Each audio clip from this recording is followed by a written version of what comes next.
I was glad to be moving. I never liked my city. It was too loud for me anyways.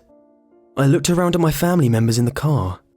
My parents up front were chatting cheerfully away about what our new town will be like.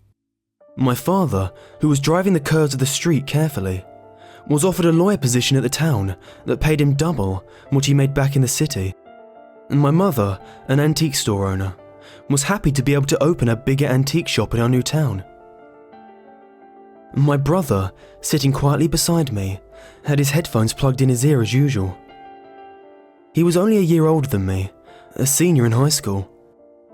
He was the only person in the car that felt bitter about our move. The move into our new house went by quickly. The moving trucks came the next day and we got down to business. It took us about 2 weeks to fully move into the house. The house was big and beautiful. My father was so happy we could afford it. My mother loved the fact it was so old. Her antique geek side loved everything about the house. My brother never really spoke since we got there. He just shuffled around the house in the sour mood he took on since he heard we were moving. Myself, I thought it was pretty rad. My room was huge and I was able to put everything in its place. It didn't even matter that the floorboards were creaky. The house was the last house on a large street, far away from the city. Beside us was another large house, and beside that was another. All 3 houses were very aged, and there was a tremendous amount of space between them. My father loved the amount of acres we had. He had plans to build a nice shed and bring in some farming materials. "We have to fit in with the rest of the town, don't we?" he always joked. Fast forward, it was our 4th week into the house. The summer air was dry and the sun beat down into the window of my room.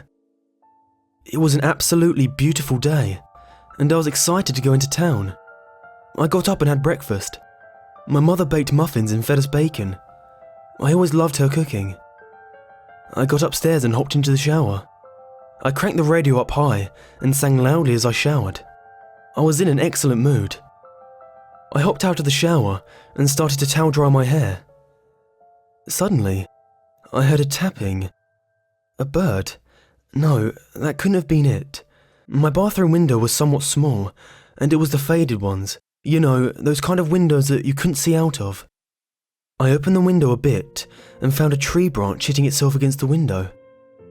I glanced behind it. Rain.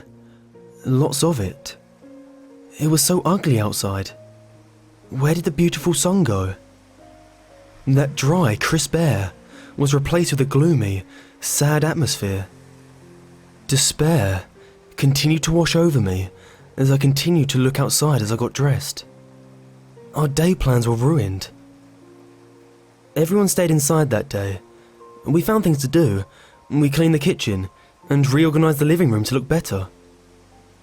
My brother even helped out for the first time. "We'll go to town tomorrow.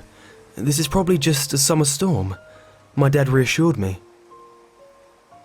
I got into bed that night, praying we could go out tomorrow. The next morning hit me like a ton of bricks. I woke up in a daze, sticky with sweat.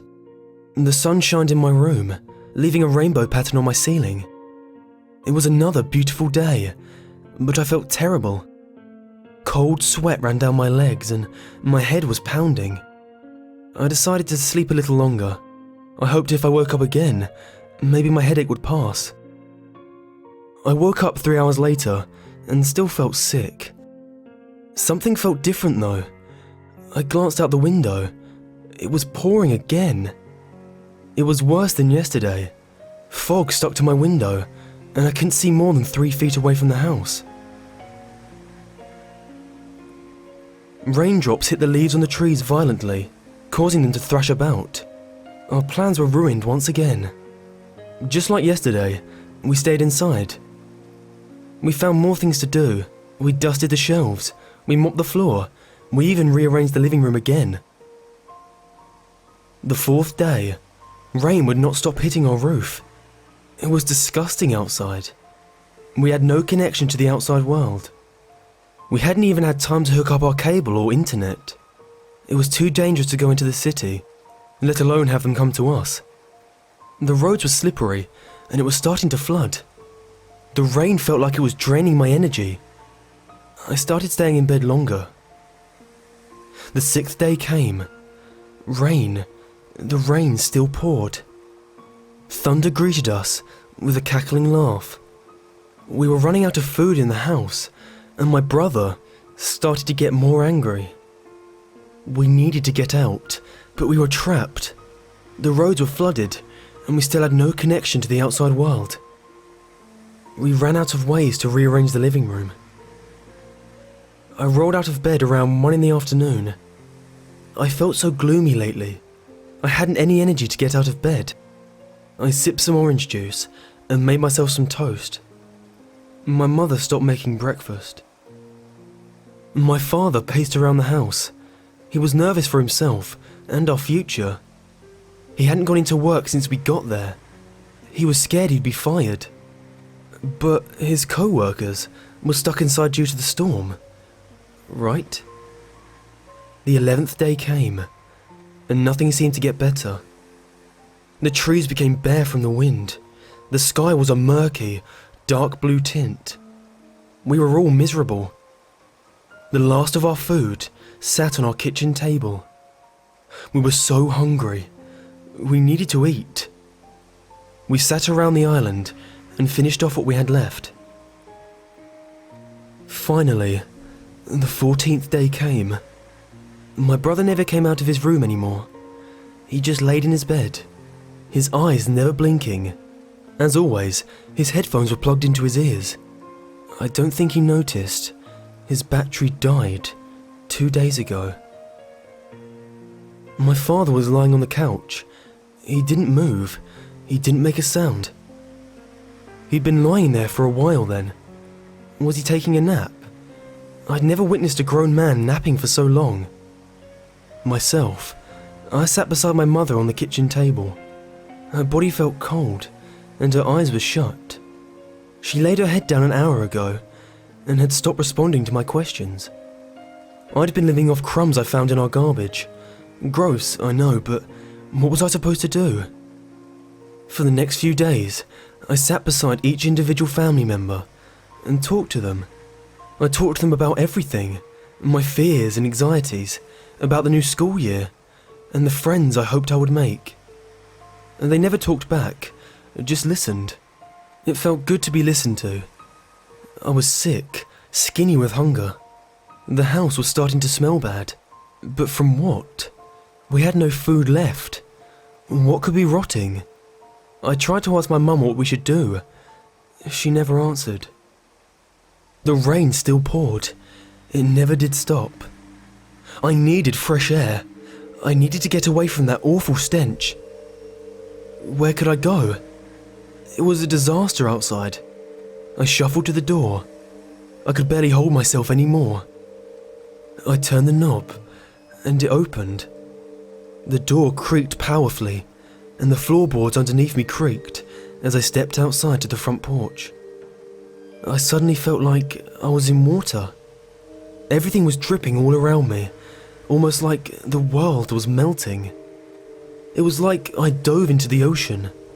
I took a few more steps until I was off my porch and onto the grass.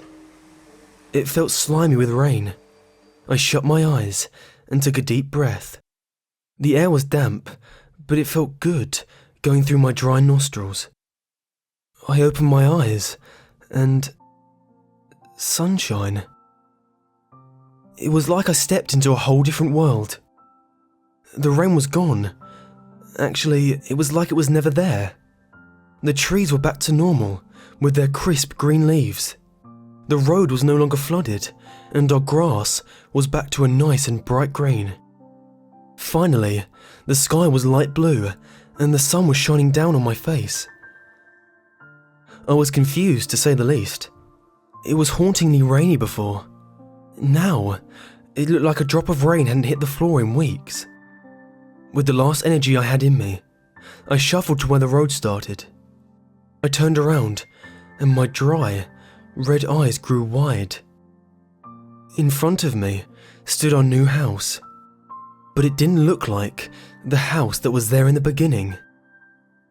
It looked rotted, it slumped down, almost like it couldn't hold up its own weight any longer. I remember seeing it move up and down, almost like it was taking deep breaths. I swear my eyes were playing tricks on me. Water dripped from every part of the house, and the windows looked steamed, water droplets forming on them. The wood on the roof was starting to peel. I had no energy left. Just like the house, I couldn't hold myself up anymore. I knelt to my knees. I laid my head down on the warm road. It felt good against my cheek, and I could hear the house creaking loudly. I slowly closed my eyes. "Excuse me, sir. Excuse me."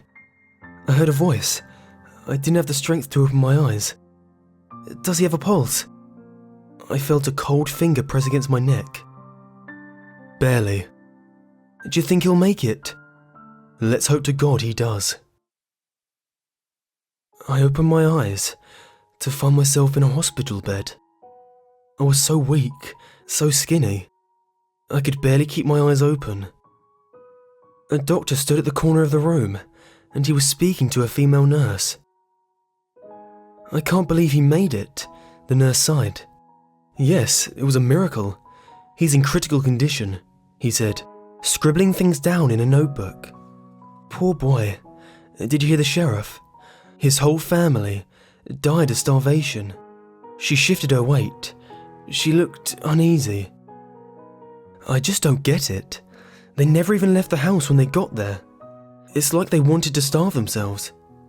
He glanced over at the window. "Did you hear the rumours? The sheriff went and investigated the fact that no one heard from them since they moved to town.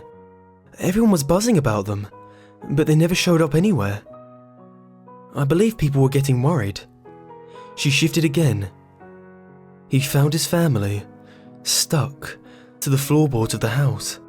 He said it almost looked like the roots of a tree were going into their veins." She hesitated and brought her voice down to a whisper. "They say the house was draining all of their energy." "That's a load of bullshit," the doctor's voice chimed in, a little too high. The nurse shushed him. "It's bullshit, just like the other stories of the family before them," the doctor whispered. "Yes, but don't you think it's weird that it's the second time this has happened? We're lucky the boy survived." "Maybe this time we can get some answers," the doctor replied. I bobbed my head to the side lazily. It felt good to be around people again. It had been such a long time since I heard other humans speak outside the house. I bobbed my head up again and forced my eyes open.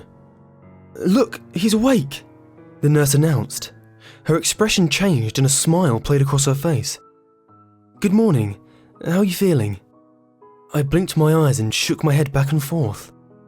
"It seemed you're still groggy. That's okay. We'll get you feeling in top shape soon enough," she happily said. I blinked again and nodded as my head fell down. I felt so weak. I looked down at my narrow wrists.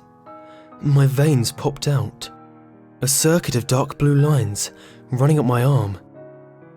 Then, in my dazed state, I noticed my veins throbbing. I focused and lifted my wrist closer to my face. Protruding out of a vein was a tiny splinter, exactly the same colour as the floorboards of my new house.